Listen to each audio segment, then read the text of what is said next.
What?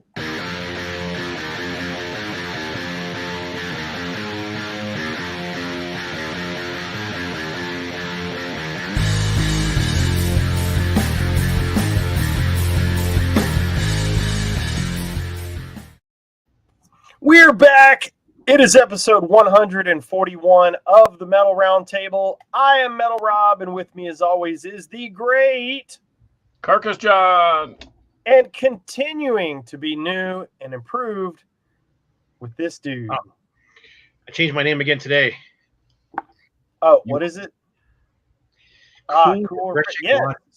Speaking of, I'm drinking some cool, refreshing water. And boy, in Texas, we need some cool, refreshing water because it is Mm-hmm. brutal. It is brutal here too. It is hot today. It's the funny thing is it doesn't get that hot in New Mexico, and not as hot as it gets in Texas. But we don't get humidity either, so it's not so bad. But we've had rain for the last few days, just for a couple hours each day, which brings the humidity up, which makes it hot.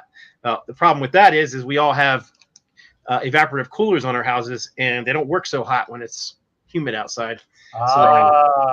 Very nice. Yep. Well, So much for dry heat. Here we go.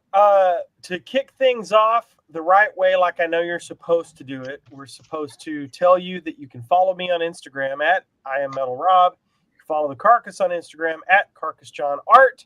You can follow Scott Waters by going to YouTube and just simply searching Scott Waters. If you want to see a well done channel, go there. And you won't see this hack. You want to see something with production value? You just stay right here, baby. Right. Yeah, if you want to stick around for some hack bullshit, well, we're your guys. So, what's up, TJ? I have been, I've had a distracting afternoon, so I haven't thought much about a shout out, but I will talk about a show I'm going to go see on Thursday night. I have recently picked up the latest from 2019 Tom Kiefer album, and it is fantastic. So I'm going to go see Tom Kiefer on Thursday night with LA Guns and Faster Pussycat opening. So there's my shout out to the Summer Mega Slam Tour, or whatever they're calling it. I was going to say, how are you going to tease your hair, but maybe you can just wear the spandex part. I don't know. I'll tease up my beard. Maybe it'll be in my face. Oh. Brad Amos is on the trigger, dude. What? Yeah, we haven't even talked about what we're going to talk about yet. But, I mean, he can read, so yeah. He's an intelligent sort of fellow. When those guys, we are 141. What you got, Carcass? Shout outs. Hey, thanks for watching. You know what I mean? Yes, I do. I mean, I shout out to everyone that's on the tube right now watching us. That's awesome. And how about you, Scooter? I've been busting butt all day long, so I haven't even thought about it. As a matter of fact, after we're done with the show, I'm going to go right back to work. So I'm going to go to the gym and pump some iron, and then I'm going to come back and work for a few more hours. Yeah, I think we've all had a typical terrible Tuesday. I have always contended that Tuesday is the worst day of the week, and which is odd because we're on the show. So if we're ruining Tuesdays for you, we're keeping easy, hard. good fella. Whoa. Oh boy! And now I'm getting all kinds of update. Oh man! So what we are going to talk about on the show today, this may be a brief show, maybe a long show. It depends on you guys. And Tom Kiefer does, in fact, still rock. Dean, the package came today. Thank you very much. I have it. I've opened it. Hey, Dean, my package came as well. I just opened it to just see what was in there. I haven't gone through it much, but I did get it. Thank you. Same here.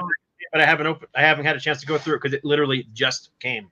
Yeah, same. I showed up to the house about 30 minutes ago, and there it was on the front porch. So I feel like maybe Carcass and I have covered this in the past, but with Scott being on the show, maybe I know we haven't talked about it, stuff like this, since Scott's been on the show. So some of my stuff may be a little bit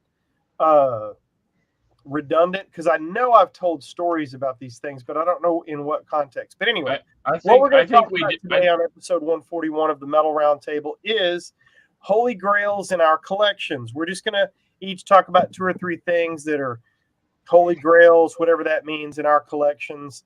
I think we did talk. I think we did talk about this once before, but there might be an update. We may have found the Holy Grail. I do have something different, but the way we would define that as a Holy Grail, it doesn't have to be the thing in your collection that's worth $10,000, but because the cup that Indiana Jones sought was not worth much, but it was what he was looking for. So right, that's how I define whatever you want. If it's worth, it may not be worth $10,000, but it may be worth $10,000 to you. Right. It may be worth $2, but it's the thing that you've searched high and low for. And that's kind of what we're going to talk about today. So with that, I'm going to hit some comments real quick. And I love it when you guys are chatty in the comments. So and TJ just asked the magic question. How do you guys define Holy Grail? So there you go.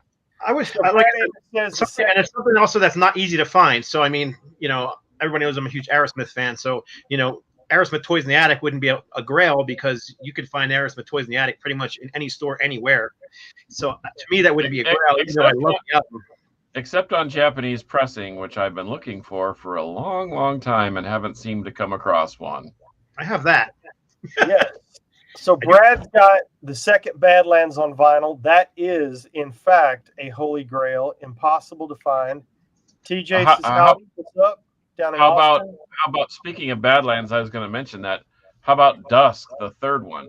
Yeah. Limited Robin run. Taylor is in fact here for a show. Dean Kinney chiming in from Louisiana. Metal Connection is going to announce as the show starts anytime. Metal Mayhem from down under. G'day, mate. Tom Kiefer still rocks. Yep, already put that one up. How do you define Holy Grails? Whatever is a Holy Grail to you. Wicked Ken is in fact the Holy Grail. Yeah, it is impossible. CD. I do have a nice copy of the cassette tape that somebody gave me. Yep, impossible to find. So let's go. Before we go through ours, let's go through some of these real quick. This is cool. Have Kiss Originals 1 and 2, Japanese with inserts. I have 1. I don't have 2. Yep, I've never even seen a copy of 2. I had 1 complete. I think I let it go. I don't think it's still over there. I've still got some of my Kiss records. I have 2 on CD, but I don't have it on vinyl. But I have 1 on Japanese pressing vinyl. My buddy Truck got it. Promo of the first Van Halen record. Wow. Wow. I've got a white label promo of one of the Priest albums, but I don't remember which one it is. Sin After Sin, I think. I think I've seen that in your collection. I think you're right. It's one of those along in there. Yeah. All the cover variants of Love It to Death. Okay. Wow. Jamie, what's up? Rocks on vinyl. I'm not familiar. Rocks from Boston? I will be looking that up.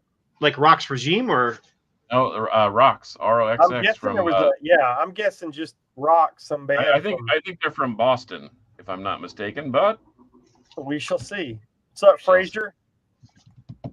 Well, that's your problem. You need to get some Kiss, bro. Yeah. And you can get Prince if you want. That'd be right up your alley. So TJ Lewis just said what? Yep. Something like this? Something exactly like that. I have that too. The Wild Rags one here. See if I can get it to focus on the little logo there. There you go. 1989. But do you have a re-release poster signed by Rick Perry? I do not. I do. Well, you're about to. That Rocks are from Nashville.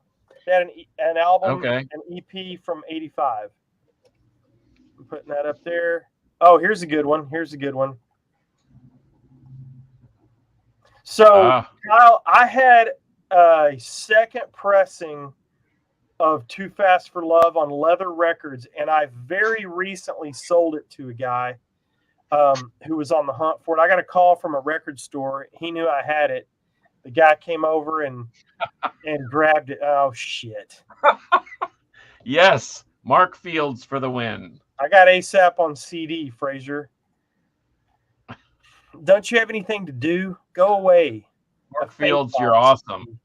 While rare, not what anybody considers a holy grail. Wow. I'll send you 5 more and you'll have coasters. Or 3 more, whatever. Oh, There you go. oh, there it is. Ah, yes. This one's Also a second press. this one is still sealed too. Oh, dang. Yeah, I don't think I'll ever open it. And it was a gift, so I got paid 0 for it. Wow. The only one that I've never seen is the original one with the black and white lettering. That's the Holiest second of one. grails. Yeah, that's the Grail. Well, I mean, the one he's holding is too. It's just you simply can't find the original. Can't find Watch out. power energetic disassembly. Gosh, I'm not going to be able to keep up. All right, I'll come back to the comments in a bit. So I'll kick it off if that's cool with you guys. Kick her off. Okay, and I'm going to save my best for last, but Robin will enjoy this because he was with me when we went to see the original Alice Cooper group reunite at Good Records in Dallas, Texas, minus Glenn Buxton, rest in peace. And they released some 7 inches from the show. They've since released the full show in different formats, but these were 7 inches that had I'm 18, and I think, Is It My Body on the B side. But they put out 5 different variants of this, and the one that I'm holding in my hand is the Good Records edition, and I don't remember what color it was. I think it was pink and white, and I don't want to open all these up because the shrink wrap and stuff. But anyway, there was a translucent pink one and a translucent this and that. Can't remember. Oh, there was a pink and white. There was a white one. There was a solid pink one. And there was the Willy Wonka pink and white. But I was lacking one. And for my 47th or 48th birthday, Daniel Akers came through in the clutch and brought me one of 100 black. There were 2 of these that were limited to 100 copies, and one was black, and I don't remember what the other one was. But I managed to get all 5 of those, and since then they put out the 12-inch with a billion variants and stuff like that. But for me, this was the holy grail from the show.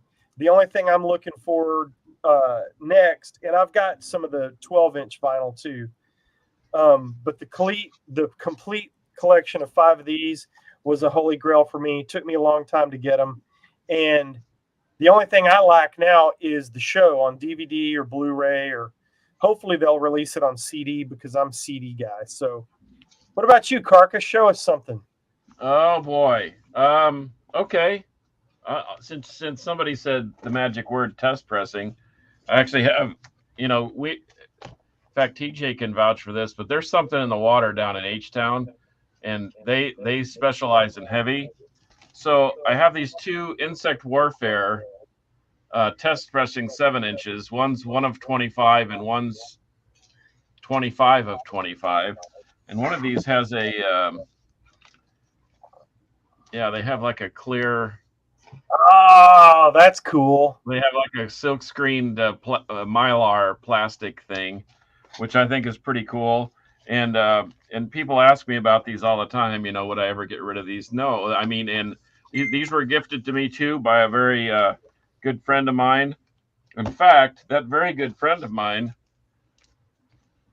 gave me a War Master Pyramid of Necropolis test pressing. I think this was 1 of 10 or 12. But this was actually recorded down in Houston on 2-inch tape, which is a rarity. And not only that, but the test pressing is on 180 gram blue vinyl, and it sounds phenomenal. And so those are a couple that it's not like I was really looking for them. This is 36 of $1.50. So it wasn't like I was looking for them. It's like they sort of fell in my lap, and there's things that are so precious, like you said, not necessarily worth a gazillion dollars, but try and pry it from my finger. It won't have. Well, we will have a fight in the parking lot, and everyone will know that you've been in a fight in the parking lot. Yeah. Well, speaking of test pressings, it's cool. What's cool about that is Scott and I get a lot of those because of the work we do. So it's mostly modern stuff, but man, I'll never get over getting test pressings of vinyl. It doesn't matter what record it is, what band it is. I love getting that stuff. And Robin, who is watching, we walked into a record store one day, and he's flipping through the records, and there's a test pressing of an Alice Cooper record. I think it was Lace and Whiskey, $30, just sitting there. So he snagged that, man.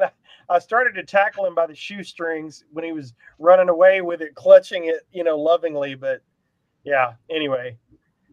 What about you, Scooter? What's next? I'm going to keep posting some comments here so everybody can see. I was going to show something different, but since you guys are talking test pressings, I did pull a test pressing off the shelf because this is an original 80s test pressing from Germany, Major Records, Accuser's Double Talk. Oh, dang. Mm-hmm. Wow. You can see the little, it's just black vinyl. It's got a white center label on it, but the label put that little sticker on the front of it with the track listing on it. So that's kind of cool. Very cool. A buddy of mine from Germany found it and said, "Hey, you want this?" I'm like, "Are you kidding me? Of course I want that." So I do actually have 3 Accuser test pressings now. So I'm not going anywhere, Frazier. But let me show something different, because that wasn't really one of those that just happened. This is probably one of the rarest records. I've never even seen one until I finally got a copy in my hands, and a friend bought this for me. But this is that's cool. So the original Anvil, before they changed their name to Anvil, and they're called Lips. The white vinyl. It's the exact same record. I mean, it's not remixed. It's not remastered. It's the exact same album that finally ended up coming out on, what was the label they were on out of Canada? Anthem? Attic record. But this is an independent pressing on their own Splash Records label. But that's cool. Cool picture of the band on the back, and it's in incredible shape, mint condition, with the exception of just a little bit of ringwear at the very top of the. I mean, you can barely see it, but yeah, I have no idea how much it's worth. But I've been an Anvil fan since 1983, and it's just been one of those things I've been looking for since 1984. And well, you should come over Friday, because they're playing at the Rail Club here in Fort Worth on Friday, so you get Lips to sign it for you. Yeah, believe it or not. Awesome. Well, let's go through some comments real quick. I did get to meet Anvil, and I got some records signed, but I didn't take this one to get signed because I don't know, man. No, you probably best to leave that one. You might have to leave that one pristine. Yeah, I agree with that. So all 70s UFO vinyl with the green labels. I think Carcass would agree with that. Yep, you bet. Let's get down to some more. Jamie has an autograph. Oh, Alex has an autographed Wendy O. Williams album. Damn. Yeah. So that's pretty cool. That was one thing I was going to suggest to you guys off camera, but since somebody said it, maybe we could do another episode where we show autographed vinyl or autographed stuff. I've got, and some more. As I look around the room, I think about memorabilia, because I've got a couple of signed things that are pretty cool, a couple of show posters. Yeah, man, we'll do that in the next few weeks. We'll talk about some more of the memorabilia side. Okay. Here's a good one. I just sold mine within the last year. Kiss Unplugged original pressing on vinyl. Oh, fun fact. I just mailed the Blue Marble version Revenge vinyl to Bruce Kulick. Yes, I did. He did not have it, and I just sent him one. Yep. So that's pretty cool. I don't pretend to know Bruce. We are very mildly acquainted through a friend, and I sent him a couple things before, and he sent me some nice goodies. He's a heck of a nice guy. I got to meet him once, but that was pretty cool. So he sent me a couple things that are kind of grails now, just because he sent them to me. Here we go. almost said that when Robin's talking about the Alice Cooper live from the AstroTurf 7 inches. He and Danny are on the liner picture. That's pretty cool. Oh, this is embarrassing. Thanks, buddy. I love you. I listened to that third album just the other day, and I enjoyed it too. Hadn't heard it. Hey, TJ, just make sure the check doesn't bounce. Run to the bank. Right. Yeah, man, that was a different life. A long time ago. One of these days, I'll tell the complete story, front to back, about my little band that one of these days. Let's get through a few more comments real quick. Warfare Hammer Horror. There you go. Yep. Carcass. Woo! Kiss Symphony. Original press seal. That's awesome. Oh, Cassette Mayhem Dan. You and I need to message each other. I have some things you need to see. I almost messaged you this past week because I saw a post you put up on Facebook, maybe something on here. But I've got some tapes that I would like to show you before they go to the shop. So I've got some decent heavy hitters. So email me, iammetalrob@gmail.com, and I'll get in touch with you. I'll give you my number and we can go through what I've got. Undergang, is that the shirt you're wearing? Yep, yes. I knew that one right off the bat. So sorry I missed it. I'm sorry, Frazier. Yep, I knew that one. Let's go through a couple more comments. Man, we got a ton of comments right now. This is great. Light Force Mystical Thieves. That's a good one. Carcass gave me a copy of that War Master record because my test press is scratched. Oh, and he mentioned something about this. Okay. All right, we'll get there. Let me go through. Dang, I love it when there's so many freaking comments. All right, I'll show my next one, and then we'll rotate to Carcass. Now, I know I've shown this on the show before. It has a sticky note on it on the case so that I don't accidentally get it mixed up. So a lot of people do not know this. Pantera's power metal, everybody thinks, oh yeah, it came out on CD. It did. What you have is probably a bootleg. There's a 99% chance that you have a bootleg. This is an original given to me by Craig Small. Well, I had to trade him some sweet Pantera original vinyl to get this, and I traded him, I think, 3 records to get this. Now, this is my definition of a holy grail. I've told the story before, but I'll tell it again for the new people watching. This is one of my favorite heavy metal albums of all time. They would come around to the club up near where I lived, and my buddy and I would go see them. We saw them, I don't know, a handful of times. And I walked past the merch booth because I didn't have $7 to buy this in the clear blister pack. Remember those? The bottom was and then the booklet was up top in the clear plastic. Well, they had those for $7. Well, at that same show, my buddy Craig was there, and he bought one for $5 because that's how much he had, or something like that. Or maybe they were selling them for $5 and I just don't remember. But anyway, these were very short-lived. The vinyl and the cassettes you can find them. They're expensive, but you can find them. But the way you know this is legit is 2 ways. First of all, the booklet is cardstock. It's not that paper like we've been using today. And very few of the CDs have that heavy cardstock, and it's not cut exactly perfectly. And also, the tray card is the same way. I'm not going to take it apart. But it's ill-fitting in the plastic. It's like crammed in there, and so it's kind of wrinkled because it was too big to fit. And also, they've even bootlegged this thing so well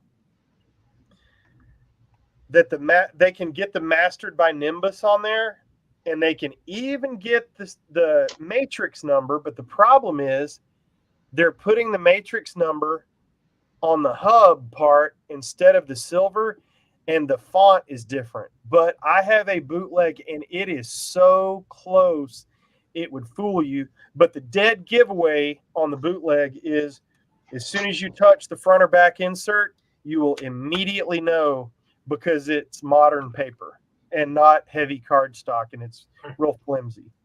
So that was one of my holy grails. I literally searched for this since 1988, and I got this probably 2 or 3 years ago from the great Craig Small. So that was a 30-plus year search. What's next on your list? Car crash, and I'll put up some comments. I was looking at the comments, and TJ says, I have a famous picture with Carcass copy of the first press of Black Sabbath record. I have several first pressings, not the least of which is the second record I ever purchased in my life when I was 13 years old. But this was a holy grail for me. This is an actual American pressing sealed copy of the first Black Sabbath. So never been opened. I assume it's the green label, but it is an original pressing, still sealed, and that's what TJ had a picture of. I do have my open copy that I bought when I was a kid, and that's my play copy. I've also got a South African copy and a German copy and a British copy and all sorts of copies. But this right here, this is an Islander, as you well know, and so I wanted this on an original pressing, but it was sealed, and I never thought I'd find one, but here it is. And thanks to what was it? Not Monkey Butt Records, but there's a little record store in Oklahoma City that had just started up, and I traded him a logo for the record. He said, it wasn't "Pick out Guest Room Records, was it?" No, it wasn't Guest Room. It was oh, doggone it! This is gonna drive me insane. Monkey. Let's see if I can find the logo that I drew for him. But I actually traded him the logo, and they're still in business. I traded him a logo for that. He said, pick out any record you want. And I said, even this sealed copy of Black Sabbath first album? And he said, yes. I love the logo, and that was the end of that. And so let's see. Production Monkey Feet. Monkey Feet Records. And in Oklahoma City. And so there you have it. It was I was going to see if I could pull it up real quick. If you could see it. Oh, there it is. So Monkey Feet Records. Oh, nice. And so that's what he traded. He traded that, and I couldn't be happier because I'd always been looking for it. As you could say, as you said, it's like it may not be worth. I mean, I don't know how much it's even worth. I don't care because I'm not getting rid of it. Right. Yeah, it doesn't matter. That's what my wife told me. I'm like, you realize how much this record's worth? She goes, it's not worth anything because you're never going to sell it. Right. Right. Exactly. You're both correct. Yeah. So anyway, I don't know. Are we going to keep? I've got a couple more things, and I can double up on some of these. Go ahead. I've only got one more. So okay. You well know the story behind this. This is a half-speed master pressing of Pink Floyd. Wish You Were Here. Yeah. And we were just talking about it, and I said, man, I'd never see a clean copy of this. I'd seen one in Vegas, and it was scratched from side all the way on one side. And the guy was so belligerent. He said, and I won't name the record store, but he said he had $150 on it, and the thing was scratched. And he says, well, how about if I do 120? And I just said, no, the whole reason to have this, which is my favorite Pink Floyd, is so it's clean sounding. I didn't want to hear a tick, tick, tick, tick every time the record spun around and hit the needle. So for some reason you were paying attention to the conversation because you had one of these, and thank goodness. Well, that was like the second time I met you, because I met you at Henry's place in Fort Worth, and then I was at Doc's one day. Yep. And we got to talking about, hey, what are you looking for? And you said that, and I was like, oh, I've got one. I'll give it to you. Right. And speaking of the original master pressings, you had an original test pressing of this, which I had my eye on, but I couldn't steal it from you because I mean, you were due to make a lot of money. I mean, 4 figures on that thing. But because of my benevolence, somehow the record gods bestowed upon me. Yes, they did. This Asian mobile fidelity pressing, which sounds completely incredible. And so props to, I can't even remember where I bought it. It might have been Doc's. but I was so astonished that it was there and it was a fair price. And I never thought I'd see one because I'd been looking for this thing for, I don't know, 20 years, Yeah. maybe. I traded the Asia test pressing to our friend. Yes, I know. And you know what? Bully for that, because I think you both got a good deal on that thing. That was one of those both teams made out like a bandit, and both teams are happy with the trade. Yeah. So yeah, anyway. No players to be named later, straight across. Nope. So here's one. Rage of Angels on vinyl. Yeah, that thing's pretty rare. Well, it's pretty rare in any form whatsoever. I do have a lot of signed glam stuff, yes. Really? I'm shocked. I know, right? So do I. Hey, to each their own, man. More power to you. More power metal to you. Cinderella, Dawkins, Slaughter, Vinnie Vincent Invasion, lots of stuff. Oh, yeah. Talking really hair metal. We debated this. Prize here. Absolutely Dawkins hair metal. Oh, my stepson is watching. Yes. That's awesome. Potato Fry's back. We've missed you for a couple of weeks, dude. Metal rules still. Thank you. Yep, that's me. That's my stepson right there. Little buddy. All right. Carcass or Scott, you're up, dude. I'll show a couple as well then. Much like your first Black Sabbath album, this is one that I had always wanted and always searched for. Anytime I was flipping through the bins, I'm always looking for an original pressing of the first Aerosmith, but not just the first Aerosmith. Although this one was really hard to find for a while, especially in the 80s and in the 90s. It's been repressed now with this same cover in the, as 180 gram vinyl and stuff. The difference is the back cover, where there is a misspelling where it's walking the dig instead of walking the dog on the bottom down there. Is that a Dutch pressing or a German pressing, or is that an American pressing? This is actually a Canadian pressing. Okay. Well, because I know the foreign pressings looked more like that.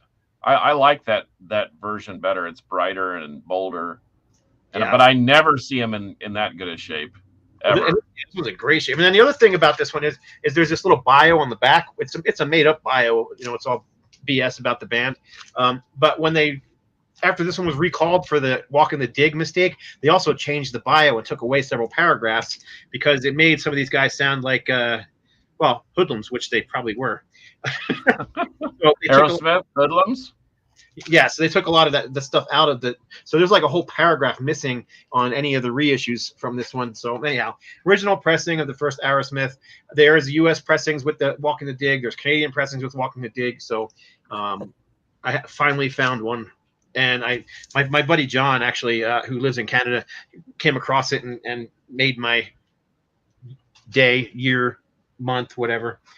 And then I'll show a couple more here, and then I've got one more next time we come around to me that are all kind of more local things. But I'll go ahead and show these too because I've been trying to find all the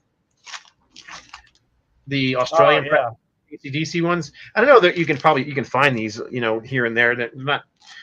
They're a little pricey these days, but they're not bad. But these first two albums by AC/DC are just so good. Yeah, they're $100, $80 maybe. Yeah, I mean, these two albums are basically what this became, and this is just basically the U.S. pressing of High Voltage. These two albums, these two albums basically became, that one album. This is basically a compilation of their first actual two albums. So I am today years old knowing that. You what? I had no idea.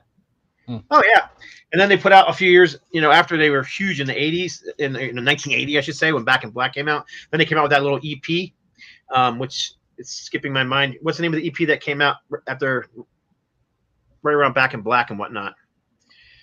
But anyhow, it featured Bon Scott stuff, and it was all the songs that were left over. And I'm gonna have to look it up because it's gonna make me crazy.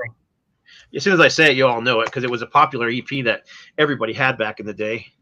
Jesper, the goat counts. I say the goat counts. Yes. He has the original pressing of Yellow Goat. Missing the vinyl, but he's got the goat. That's a Toxic Holocaust joint, by the way. In fact, I think Joel was just in LA for the weekend and just decided to kick out a record, and that's the result. And the first several copies, and of course, I have several copies of the Oh, I original. think he's talking about the Bathory record. Oh, the Yellow Goat. Oh, yes. All Yeah. right. I thought we were talking about Joel Grind's Yellow Goat. I would keep the goat. I would frame the goat, even if the record was missing. Even Oh, if the absolutely. jacket was beat. Absolutely. Holy Grail Tigers of Pantang live in Japan '82. Yes, very nice with the Obi. Hey, Yeah, we like that. I just went. You remember this one? Oh, okay. Yeah. Yeah, this is all leftover tracks that weren't used on the American pressing, basically from those first two albums. So Alvaro comes up with something interesting here. I just bought a collection. I hope I'm saying your name right, Alvaro. Warrior Soul Last Decade Dead Century original press vinyl. I have 2 Warrior Soul records right over there in a collection I just bought.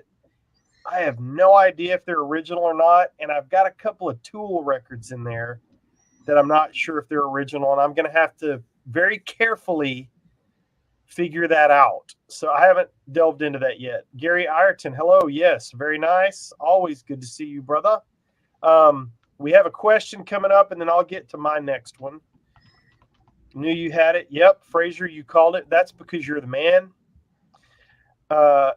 Fraser, I'll have you know that in a collection I got a Tony Martin CD, solo CD. I just bought his latest one, but I think it's the one before that. I'll be checking that out.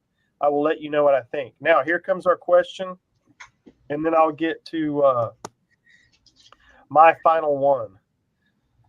Scott and Rob, are you getting the Slaughter the Wildlife box set? If it's on vinyl, I probably won't. And as I continue to get my metal card revoked, I don't collect vinyl anymore. I still have my core collection of about 150 records that include some of my Grail records and some of the things that I just can't let go. Like I've got a first pressing American Back in Black. It's not worth a ton, but it was one of the ones that influenced me. Destroyer original, just ones I can't let go. ZZ Top, Pink Floyd, stuff like that I just feel like I need to own on vinyl. But I'm a CD guy, and that right there just scratches the surface. But I still do have some records. But if it's on CD, I'll probably grab it. Yeah. What about you, Scott? I'm not into CDs much. Yeah, you've got 6,000 of them. Am I right? Something like that. Am I up again, or is Carcass up? It doesn't matter. I'll go toward the end. Yeah.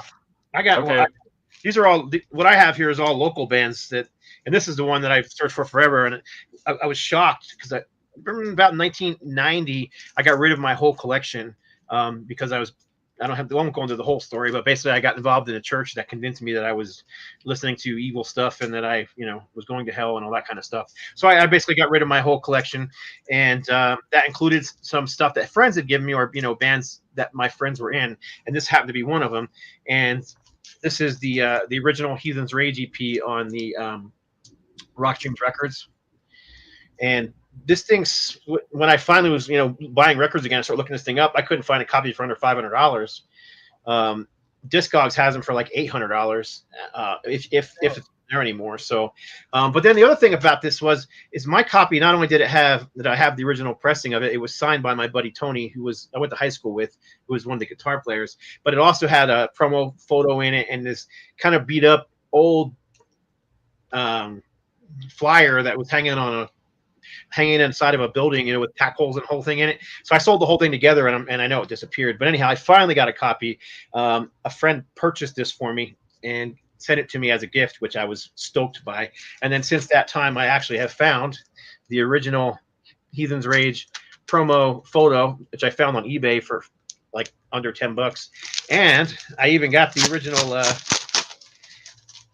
You can check it out. It's a little beat up and bent because it was show used, but I even got the flyer. So it features. Awesome. See, I love stuff like that. Rage and Tantrum, but yeah, you can see if you hold it up close, you can see it's got the tack holes in it, and you can see it's been bent several times. But heck, man, that makes it more authentic. Oh yeah. So anyhow, that was just a local similar into.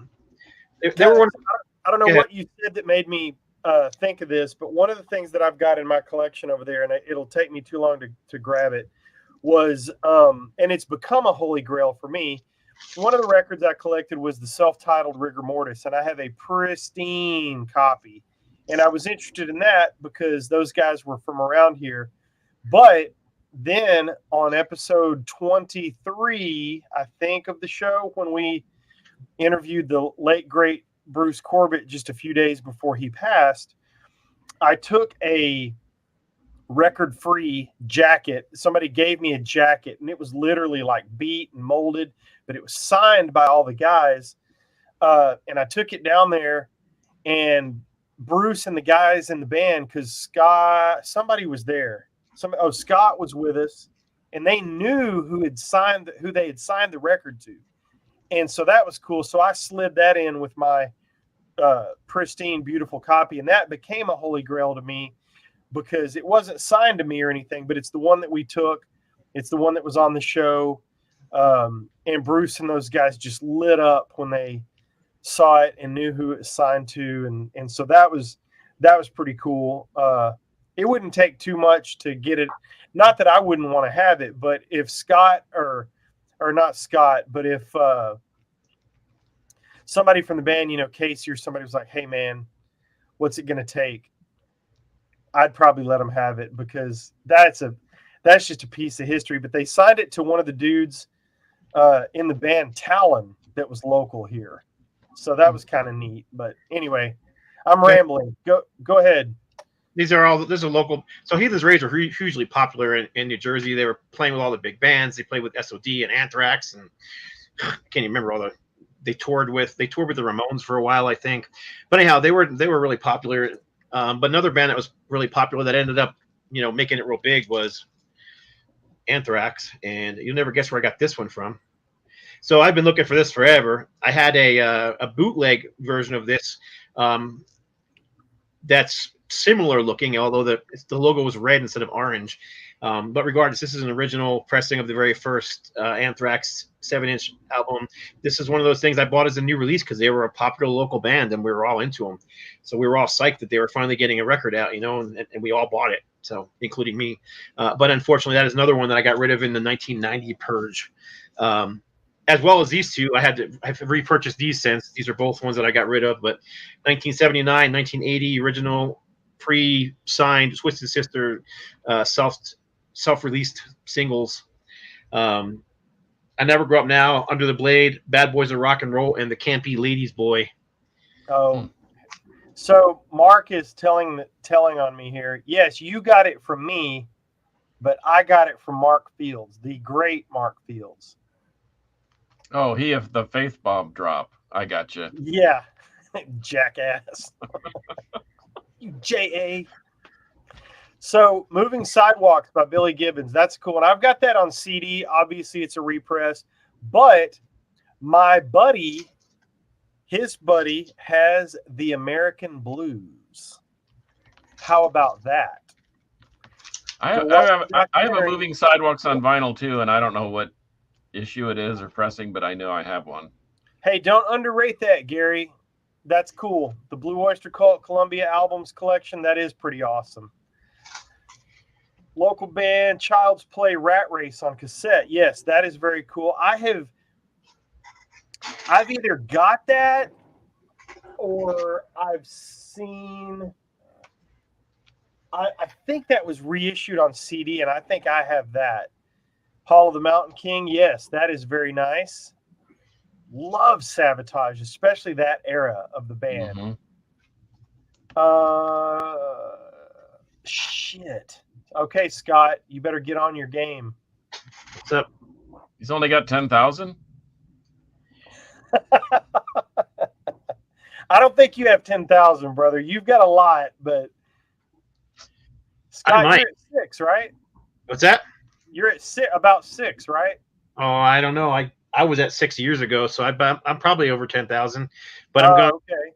But soon someone's coming to visit me at my house, and I'm going to be giving up at least 1,000. So it happens. You and Brain Smasher need to have a cage match. Yeah. I'll be the special guest referee. Yes. Cage match. All right. So, what else do you boys have? Okay. I want to show. You know that I have an affinity for the Japanese pressing. I love the OBI strip, and I love just the quality of the product and the insert. And so I'd been looking for Judas Priest released in the released in the East, yeah. And this has a 7-inch in it too, of the 2 missing songs that didn't make it to the album because they were too long. So does that say best in the East? What does that say? Yeah, it says best in the Priest in the East. Oh, yep. Priest in the East. Okay, Priest in the East. Yep, that was what it was called in Japan. Yeah. Ah. And so this is really cool. This is like having Deep Purple made in Japan on Japanese pressing. I have one of those too, but this is one of my favorite, and it's got the extra songs in it. And so, but speaking of Japanese pressings, I seriously have been looking for this since I was a kid. And every time I see them, they're missing the OBI, and the record's usually beat. But I finally found one. Robin Trower, Bridge of Sighs. This is my favorite Robin Trower record, maybe a top 10 rock and roll album of all time, in my opinion. And I finally found one with the OBI, and it's not a made up OBI. It's an actual OBI. I did have to do a small repair on it and reglue it at the top, but man, it's like wearing that Unreadable Logo Metal Roundtable shirt. It makes me giddy just holding it in my hand. And I guess I should have probably saved this for one of our future shows, but this is number 2 on my list of all-time Holy Grail finds and memorabilia. Oh, dang, yeah. How about Grand Funk, E Pluribus Funk, with all 3 original members signing, autographing it. And this is one of my favorite pieces. It hangs proudly in the Hall of Flame. Yes, it does. That connects the rock and roll pool hall from the rest of the house. I love this thing. And yes, there would be an epic battle in the parking lot for this, and you would still lose because I love this thing. Because try to put these three guys together again, it'll never ever happen.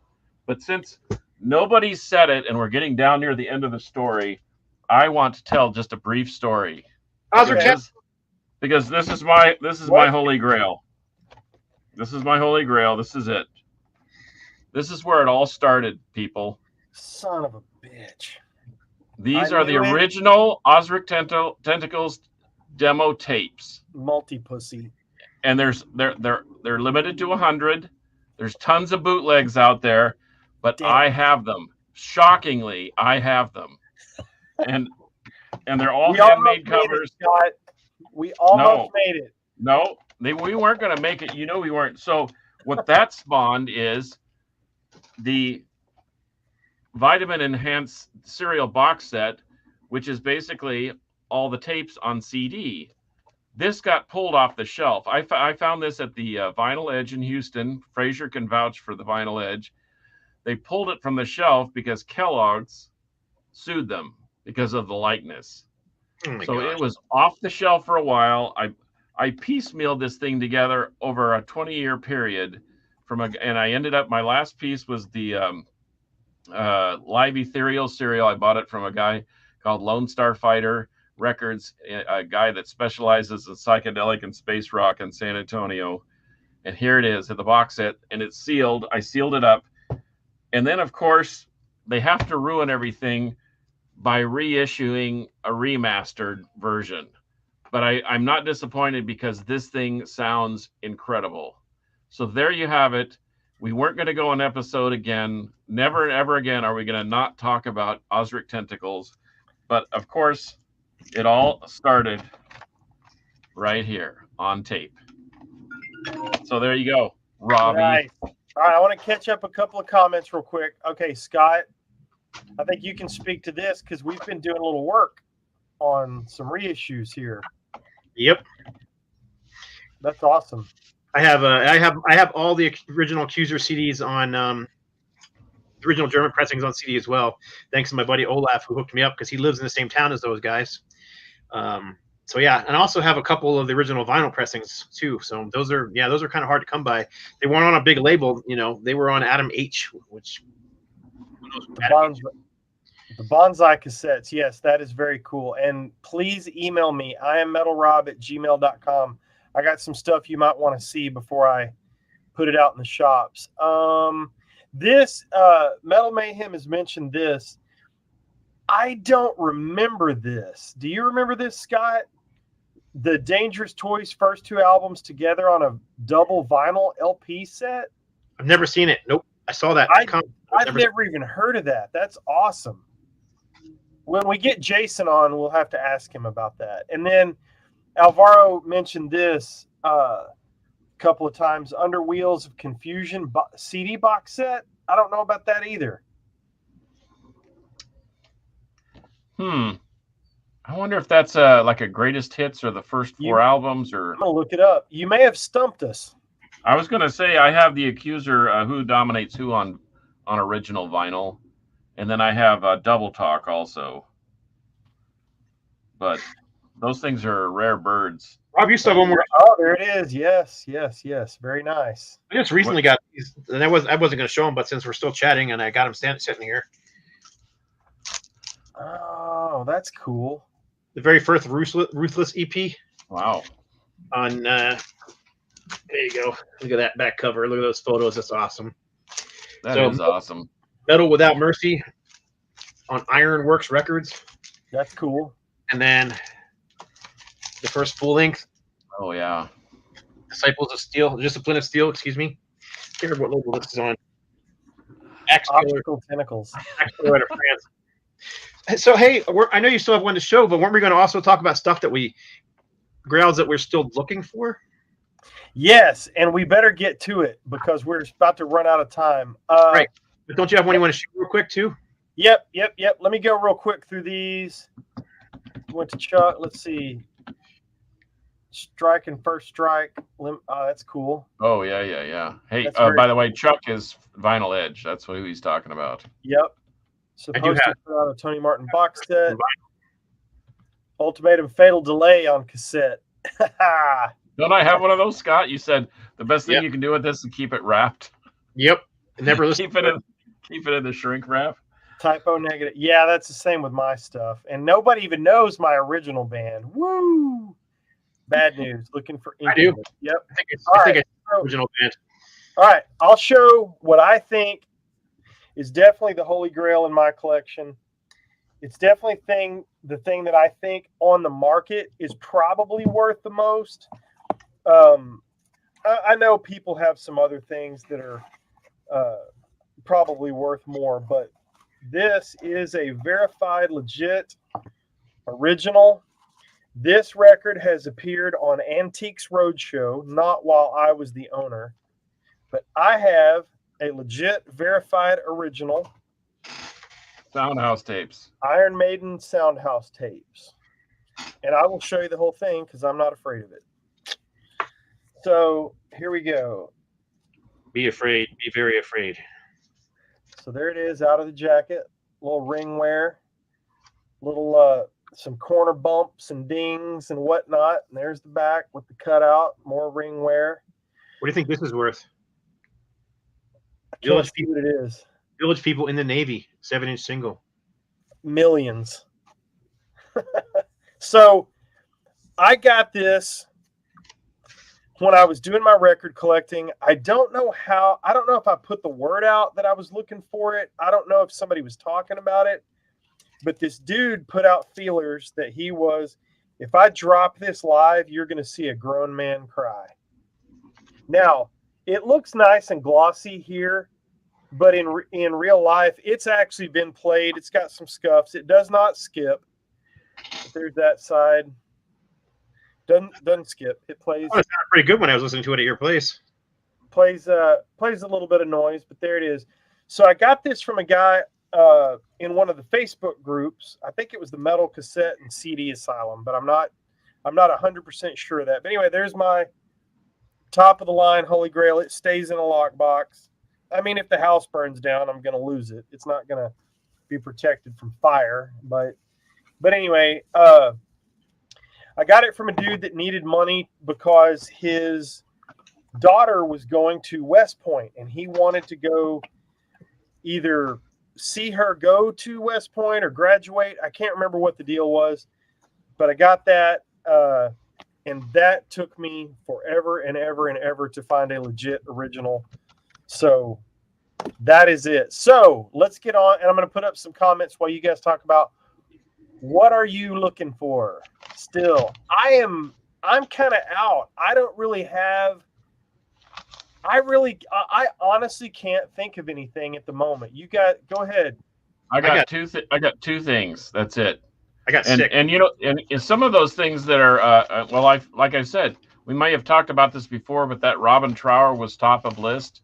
That Japanese pressing of Robin Trower, Bridge of Size, the Judas Priest with the 7-inch, that was on my list. So I crossed those two off, but I am still looking, and I don't know why it's so difficult. U2, the Joshua Tree. Why is that so hard to find on vinyl? And why is it so hard to find a decent play copy? There you go, Kyle. Sorry. U2 Joshua Tree. Oh yeah. And then the other one that is a little more difficult is Badlands Dusk. That's the third album. It was short run. I've got it on Japanese pressing CD, but I would love to have it on vinyl. The recording is warm and just super impressive, and the vocals, Ray Gillen's vocals are second to none on that record.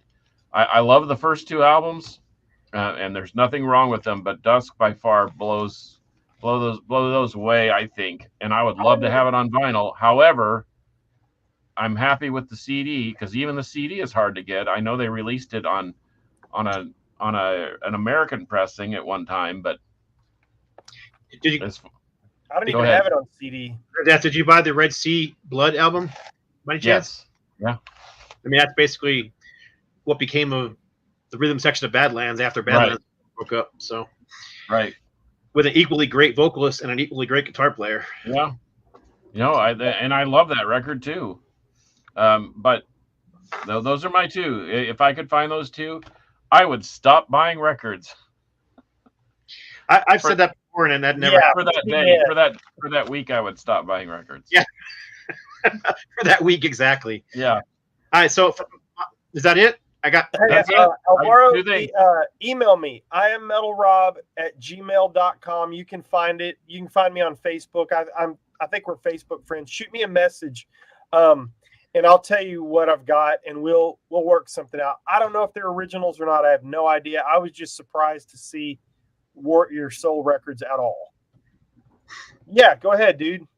So mine, one of these, a couple of these I had, and I got rid of them in my 1990 Persian. I'm again haven't found them since, but the original first Overkill EP, the black cover with just the green logo on it, don't have it. The first independent version of Dirty Look's first album, which some people call Hold Tight, She's on Top, My Time, Tell Me. But it was really just self-titled. But on the bottom, it's got this weird looking dog on the bottom. It actually says Hold Tight, She's on Top, My Time, Tell Me. I have the French pressing of that first album, which came out on Axe Killer Records.